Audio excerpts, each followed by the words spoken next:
Shalom Bapak Ibu yang kasih Tuhan, puji nama Tuhan, kita telah memasuki hari yang baru yang Tuhan berikan dalam hidup setiap kita. Ayo kita doa sama-sama. Bapa, kami bersyukur kepadamu buat kasih setiamu yang selalu baru bagi setiap kami. Kami ada semua ini karena kemurahan Tuhan. Mari Roh Kudus, kami mau saat teduh bersama-sama. Beri kami pemahaman, beri kami pengertian. Kami mau belajar banyak daripadamu. Bicaralah Tuhan, beri kekuatan kami. Obati luka hidup kami, beri kami kekuatan dan pengharapan, buat kami bisa berlari kembali, buat kami bersemangat kembali. Kami percaya Engkau ada di sini, pengurapan Tuhan turun bagi kami semua.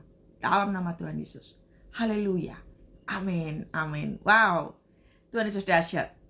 Tema kita pagi hari ini adalah otak burned out. Berhentilah. Kita itu seringkali suka lari-lari, ya. Kita tipe manusia yang kurang bisa santai, rileks. Tuhan mengajarkan di kesempatan di tahun 2025 ini, ayo lebih banyak tenang. Lebih banyak memiliki quiet time, masa-masa berteduh. Di tahun 2025 ini banyak sekali tekanan, hambatan, tantangan, bahkan tidak sedikit orang menyerah. Ketahuilah bahwa otak kita ini jangan dipaksa untuk berpikir. Jangan dipaksa untuk bekerja. Jangankan otak. Tubuh kalau bekerja terus akan mengalami kerusakan. Oleh sebab itu, otak adalah hal yang penting dalam hidup setiap kita. Jangan sampai ikutan rusak. Begitu burn out, berhentilah. Amin. Buka kitabnya saudara di kitab Mazmur 63 ayatnya yang kedua sampai kelima. Ya. Mazmur 63 ayat yang kedua sampai kelima. Judul perikopnya adalah kerinduan kepada Allah. Mazmur Daud ketika ia ada di padang gurun Yehuda. Ya Allah, Engkaulah Allahku. Aku mencari Engkau. Jiwaku haus kepadamu. Tubuhku rindu kepadamu, seperti tanah yang kering dan tandus tiada berair. Demikianlah aku memandang kepadamu di tempat kudus, sambil melihat kekuatanmu dan kemuliaanmu. Sebab kasih setiamu lebih baik daripada hidup, bibirku akan memegahkan engkau. Demikianlah aku mau memuji engkau seumur hidupku, dan menaikkan tanganku demi namamu. Perhatikan, ini Raja Daud ketika sedang berada di padang gurun Yehuda. Kita tahu Daud itu pemuji penyembah. Dia penyembah dalam segala keadaan. Keadaan apa saja Daud nyembah dan memuji Tuhan. Hari-hari ini jadilah pemuji dan penyembah Tuhan. Jangan biarkan diri kita itu menjadi pekerja-pekerja yang hanya kerjaannya itu santai-santai, atau kerjaannya itu duit terus. Jangan kerjaannya itu jualan terus. Jangan kerjaannya itu gosipin orang terus. Jangan kerjaannya itu banyak yang tidak berguna. Jadilah penyembah. Daud menggunakan waktunya dengan sungguh benar ketika dalam situasi yang tidak menyenangkan.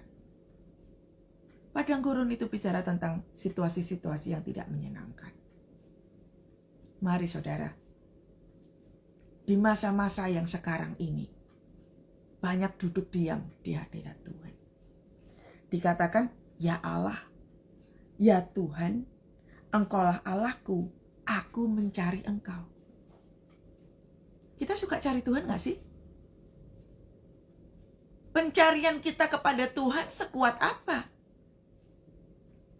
Pengharapan kita kepada Tuhan sebesar apa? Ya Allah, ya Tuhanku, aku mencari Engkau. Dengan segenap hatikah kita mencari Tuhan hari-hari ini?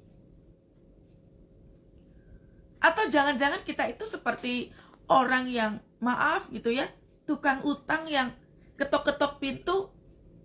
Tuhan, aku mau pinjem dong. Tuhan, aku lapar. Tuhan, aku mau Aku mau traveling, duitnya nggak ada. Apakah kita datang kepada Tuhan mencari dengan segenap hati karena kehausan dan kelaparan kita akan Tuhan? Bahkan orang masih bertanya sama saya, Bu, rasa haus dan lapar akan Tuhan itu seperti apa? Saudara, lihatlah kualitas kekristenan kita sekarang ini. Apakah benar kita itu menyembah Tuhan yang betul-betul nyembah? Menyembah itu tidak sama dengan menyanyi, saudara. Kalau dikatakan, di rumah saya itu Bu, tiap hari Bu, dengerin lagu pujian penyembahan. Lagunya rohani semua kok Bu, gak ada lagu dunia. Betul. Tapi pertanyaan saya adalah, nyembah enggak? Karena orang penyanyi hanya sekedar hafal lirik, tapi tidak ada penyembahan di dalamnya. Ya Allah, Engkaulah Allahku, aku mencari Engkau. Jiwaku, ini loh jiwa. Jiwaku mencari Engkau. Bukan tubuhnya yang cari jiwa. Jiwa. Bukan tubuhnya yang cari Tuhan, tapi jiwanya. Artinya apa?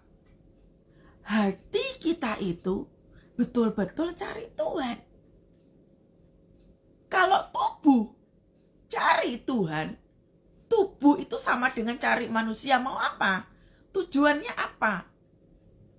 Kita kalau bertamu sama orang ada tujuannya.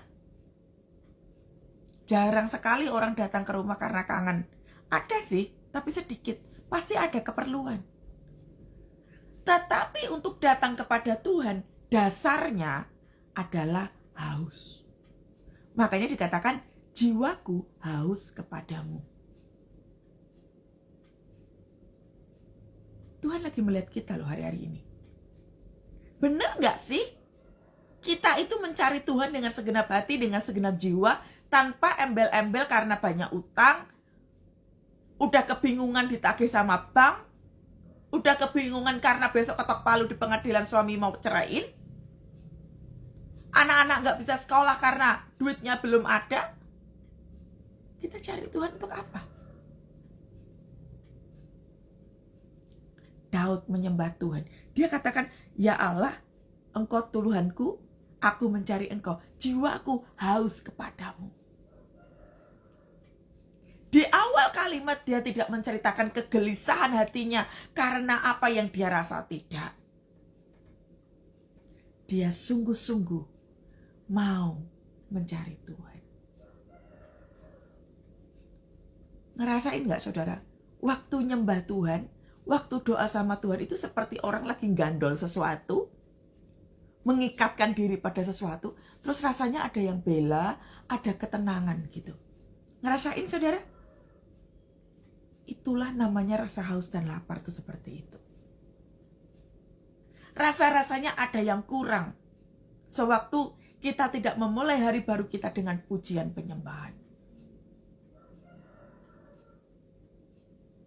Coba kita refleksi diri. Apa yang sudah kita lakukan hari-hari ini? Doa itu serasa ya hanya doa-doa, hanya minta ini, minta itu. Menghafal doa, doanya dibaca, doanya kadang ditulis. Gak sepenuh hati, gak sepenuh jiwa. Masih banyak hari-hari ini orang gak ngerti caranya berdoa. Taunya hanya, Tuhan aku minta ini Tuhan. Taunya hanya minta. Taunya hanya mengeluh. Taunya hanya bersungut-sungut. Saya rasa bersungut-sungut tidak berdoa, saudara. Datang kepada Tuhan hanya minta, bersungut-sungut,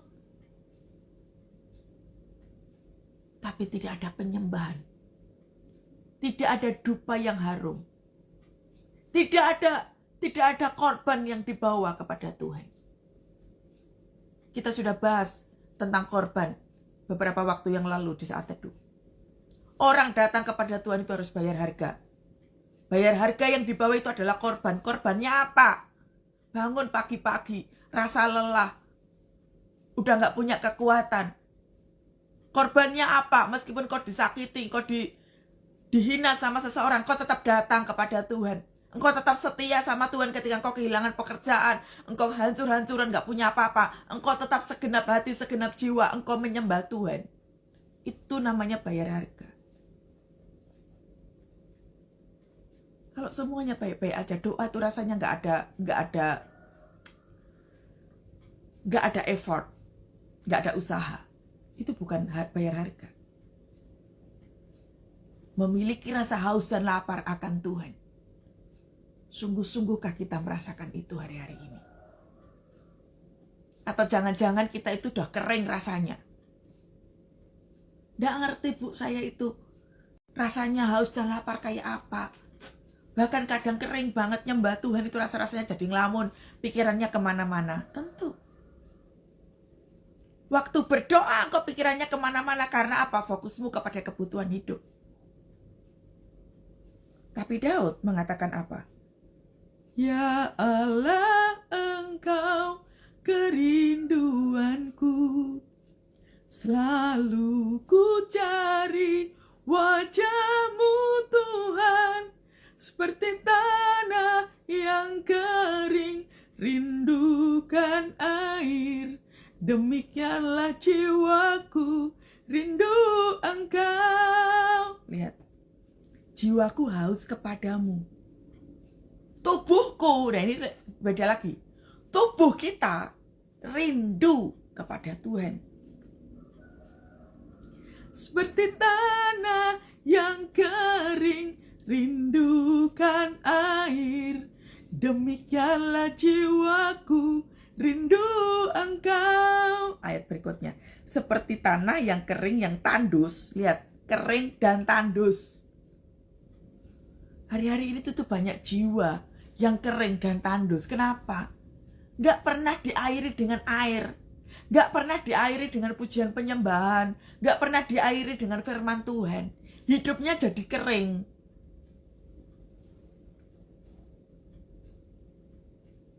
Hidup udah kayak robot. Bangun pagi, beraktivitas, makan, beraktivitas lagi, melakukan hobi, beraktivitas lagi, pulang, tidur, selesai. Besok gitu lagi. Ritmenya sama. Udah kayak robot. Pasti kering. Pasti tandus. Anda punya tanaman di rumah? Coba nggak usah disiram. Jangan dikasih pupuk. Apakah dia bisa bertumbuh subur? Kalau Anda pengen seperti tanaman itu, Anda nggak perlu doa, Anda nggak perlu baca firman Tuhan, Anda nggak perlu cari Tuhan. Anda akan menjadi tandus dan kering.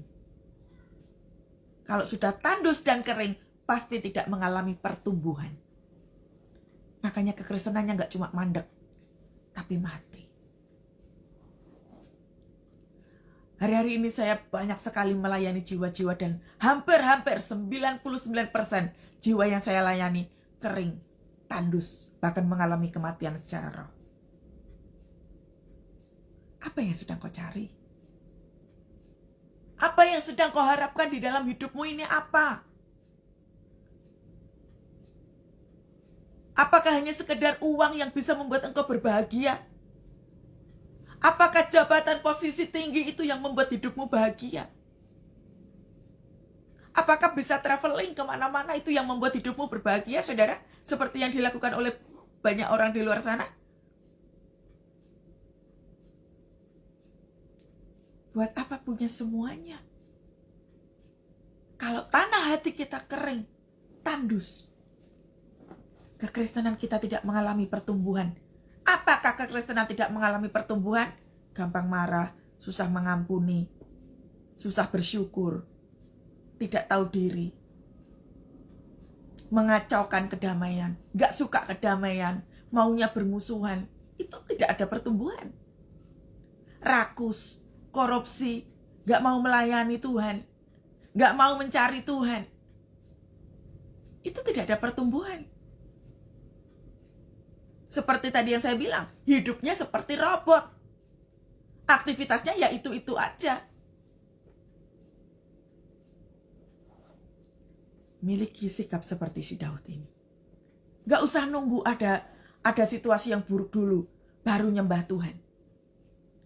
Pujian penyembahan, membaca firman Tuhan, melakukannya, serta berdoa dengan sungguh-sungguh menjadi gaya hidup bagi pengikut Kristus. Bukan nunggu situasinya buruk dulu, baru kemudian cari Tuhan. Maaf, kalau telat bagaimana?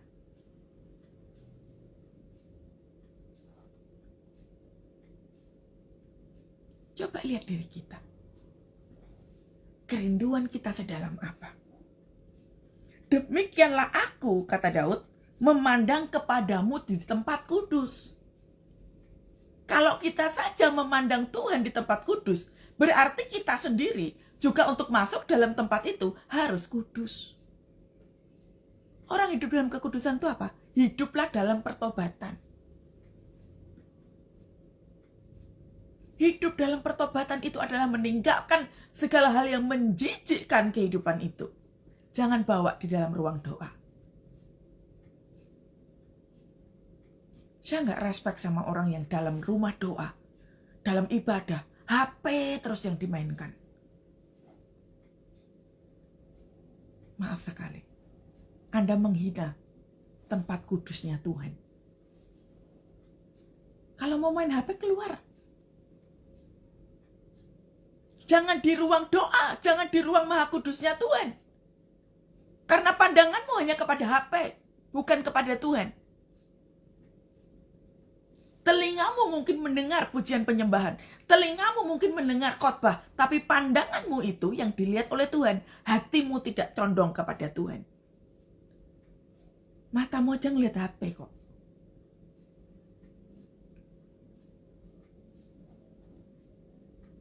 Orang-orang yang seperti ini tidak akan pernah mengalami pertumbuhan apa-apa, saudara.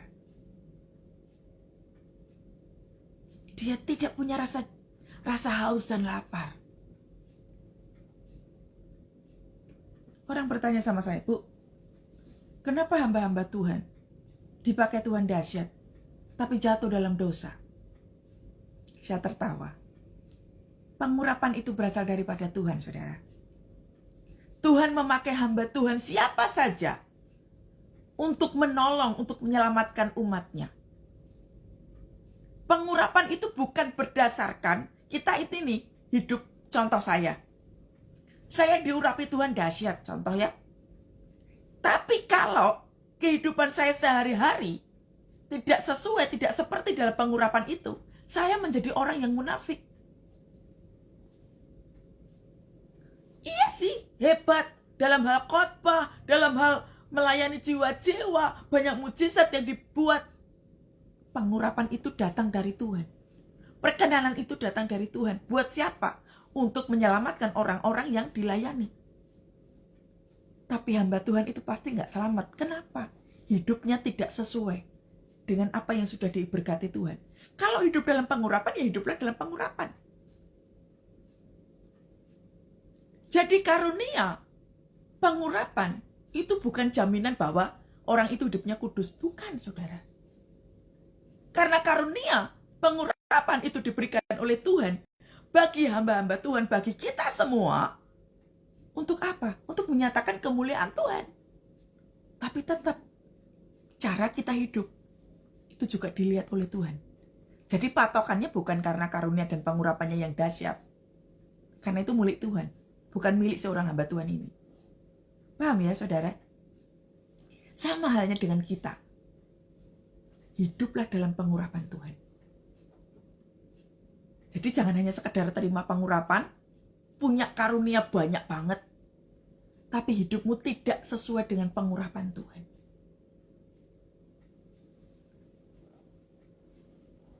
Jangan sibuk dengan pikirannya sendiri. Punyai rasa haus dan lapar akan Tuhan. Demikianlah aku memandang kepadamu di tempat kudus. Bicara tentang apa? Kekudusan. Ayo hidup kudus. Jangan simpan dosa. Sambil melihat kekuatanmu dan kemuliaanmu. Jadi jangan meremehkan Tuhan. Tuhan lama, Bu, nggak tolongin. Engkau meremehkan Tuhan. Kalau hanya sekedar bayar utang, kalau sekedar untuk nyembuhin orang sakit, gampang buat Tuhan. Karena poinnya Bukan itu Bapak Ibu. Poinnya adalah, apakah kita sudah hidup dalam kekudusan? Apakah kita hidup memandang Allah sebagai Tuhan kita? Apakah hidup kita sudah benar?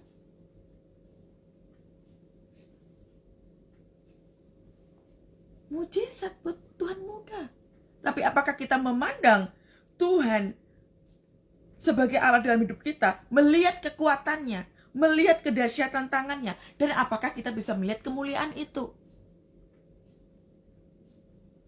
Kemuliaan bagi Tuhan di tempat maha tinggi. Kau Raja diagungkan dan dipuji. Waktu nyembah seperti itu, gak peduli. Apapun yang sedang dihadapi, aku gak peduli. Kemuliaan hanya miliknya Tuhan. Datanglah kerajaanmu, jadilah kehendakmu di rumah saya, di keluarga saya, di pekerjaan saya, di toko saya, seperti di surga. Itu menghadirkan kerajaan Tuhan datang dalam kehidupan kita sehari-hari. Anda akan menjadi orang yang powerful. Penuhi diri kita itu dengan kemuliaan. Jangan banyak pikiran, saudara. Makanya waktu doa, pikiranmu kemana-mana. Pikiranmu udah burn out. Pikiranmu udah macam-macam. Waktu nyembah, pikiranmu tentang apa? Jawab WA-nya orang. Nanti bingung nanti mau makan apa. Nanti bingung akan bayar utang gimana. Nanti bingung mau bayar sekolah gimana. Nanti bingung ribut sama pasangan gimana. Pikirannya muter-muter. Kalau sudah seperti ini, berhenti. Makanya doanya kita nggak maksimal. Burn out. Orang kalau pikirannya burn out, tandanya apa tahu saudara? Sensitif, melo, mengasihani diri sendiri. Nggak tahu harus berbuat seperti apa, isinya cuma bisa nangis. Kalau nggak nangis ya marah-marah karena sensitif. Karena burn out, pikirannya kemana-mana. Be quiet, be still. Waktunya kita berhenti. Si Raja Daud ini berhenti. Dia diam dalam ruang maha kudusnya Tuhan. Untuk apa? Memuliakan Tuhan. Daud gak minta apa-apa loh di sini.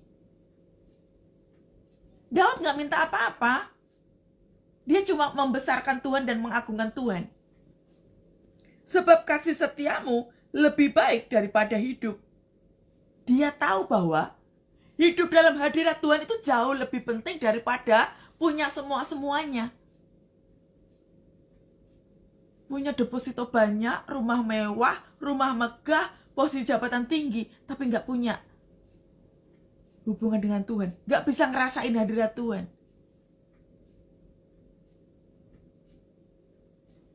Itu penderitaan yang sesungguhnya.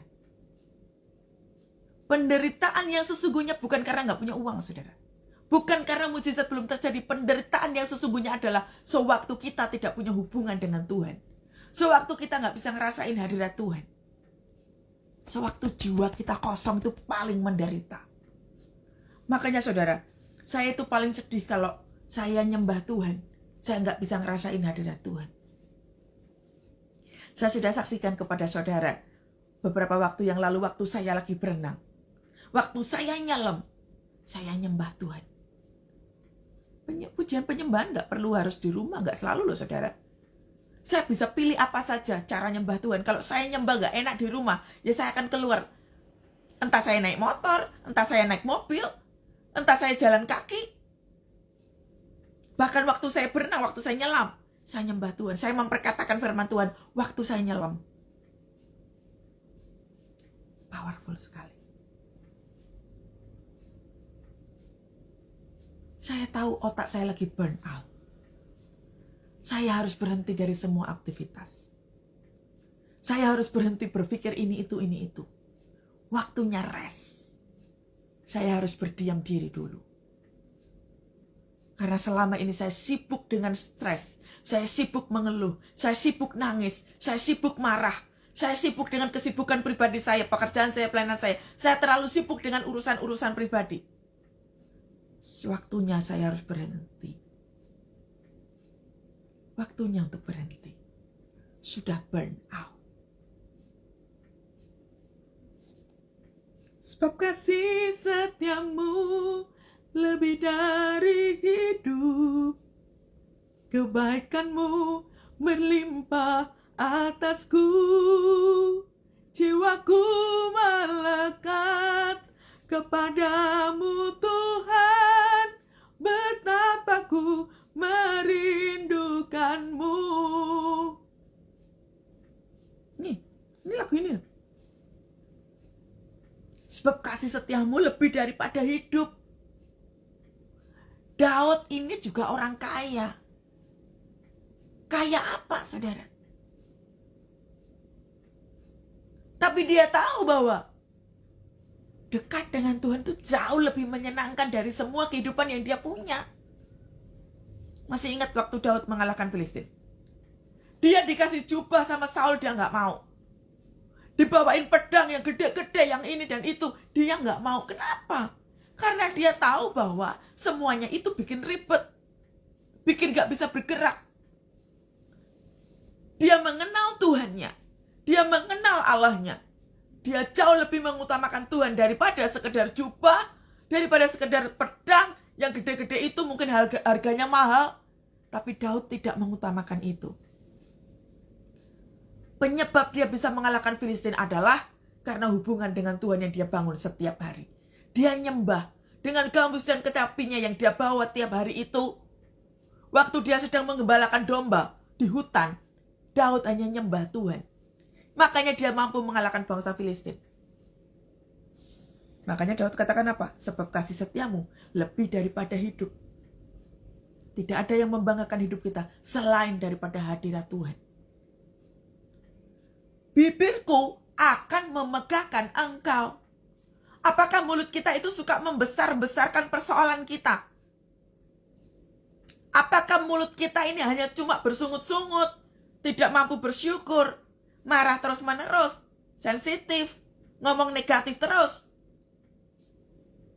Makanya burn out. Otaknya mau pecah. Kenapa? Tidak memegahkan Tuhan.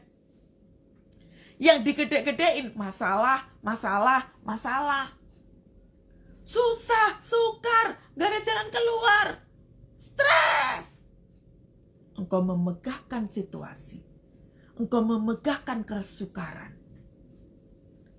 Jiwaku melekat kepadamu Tuhan, betapa ku merindukanmu.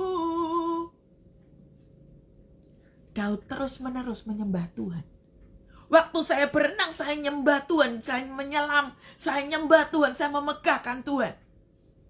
Pada waktu itu pikiran saya sudah mau pecah. Hati saya rasanya diaduk-aduk dengan situasi. Saya penuh dengan kebingungan dan ketakutan. Saya tahu saya harus nyembah Tuhan. Nyelam di kolam renang. Saya nyembah Tuhan. Wow. Gak cuma pikiran saya yang tenang. Jiwa saya sehat, mental saya sehat. Tubuh saya juga sehat karena berenang. Saya berenang hampir 1 jam, saudara. Sehat kan? Dari ujung kepala sampai ujung kaki. Punyai strategi. Bagaimana engkau menyehatkan semua nih. Dari ujung kepala ini sampai kakimu. Jangan biarkan itu tumbuh menjadi satu penyakit.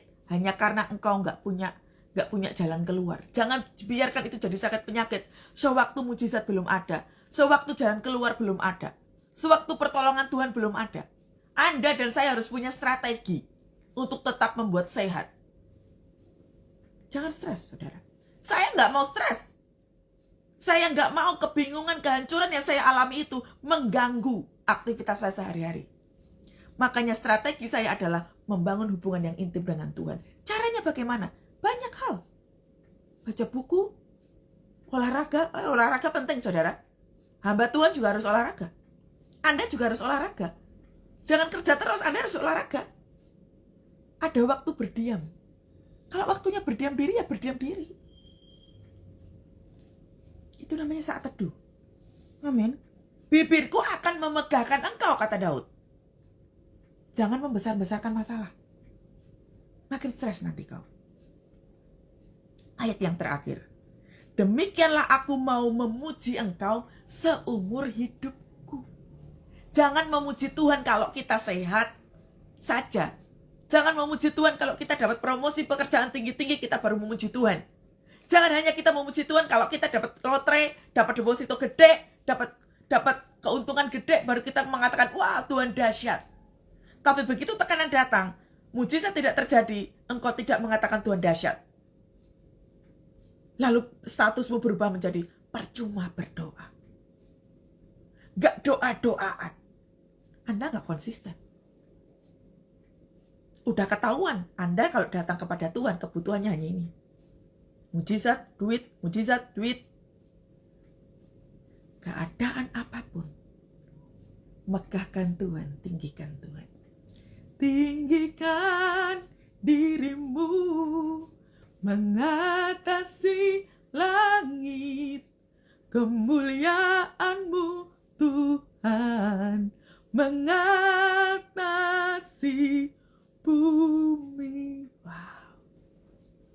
Demikianlah aku memuji Engkau ya Tuhan seumur hidupku. Artinya apa? Jangan memuji Tuhan waktu keadaanmu baik saja. Keadaan baik ataupun buruk, engkau berhasil atau engkau gagal, engkau beruntung atau rugi, tetaplah nyembah Tuhan. Dan menaikkan tanganku demi nama-Mu. Artinya kita nggak berhenti untuk menyembah Tuhan, nggak berhenti untuk mengagungkan Tuhan. Amin ya.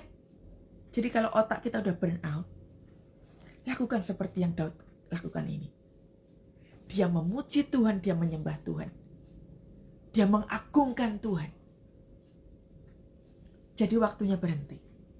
Waktunya rest. Jangan banyak pikiran.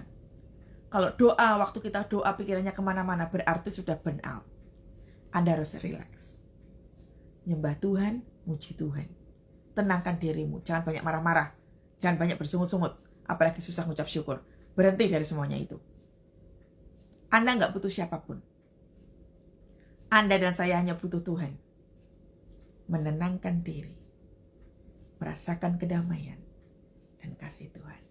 Amin. Selesai saudara. Ayo kita doa sama-sama. Sebab kasih setiamu lebih dari hidup. Kebaikanmu melimpah atasku. Jiwaku melekat kepadamu Tuhan, betapa ku merindukanmu. Tuhan, ini waktunya kami rest. Ini waktunya kami berhenti. Kami terlalu banyak mikir ini itu. Kami terlalu lelah hari-hari ini. Tenangkan kami ya Tuhan, teduhkan kami. Biarkan jiwa kami memuliakan-Mu. Biarkan ketenangan hati terus berada di dalam setiap kami. Buatlah kami tenang ya Tuhan. Buatlah kami menjadi orang-orang yang teduh hatinya, teduh jiwanya. Terima kasih ya Yesus. Biarlah kekuatan Tuhan yang baru turun atas setiap kami. Kami mau tinggal tenang dalam hadirat Tuhan. Kami mau terus merasakan kasih Tuhan. Apapun beban persoalan yang sedang kami hadapi, kami tahu sungguh bahwa Tuhan sedang ambil alih. Tapi lebih terpenting daripada itu, buat kami menjadi tenang dan teduh. Terutama dalam pikiran kami ya Tuhan. Terlalu pusing kami memikirkan banyak hal. Tapi buat kami jadi kuat kembali, teduh kembali. Supaya kami bisa memuliakan Tuhan, menyembah Tuhan. Terima kasih Bapa, dalam nama Yesus. Amin.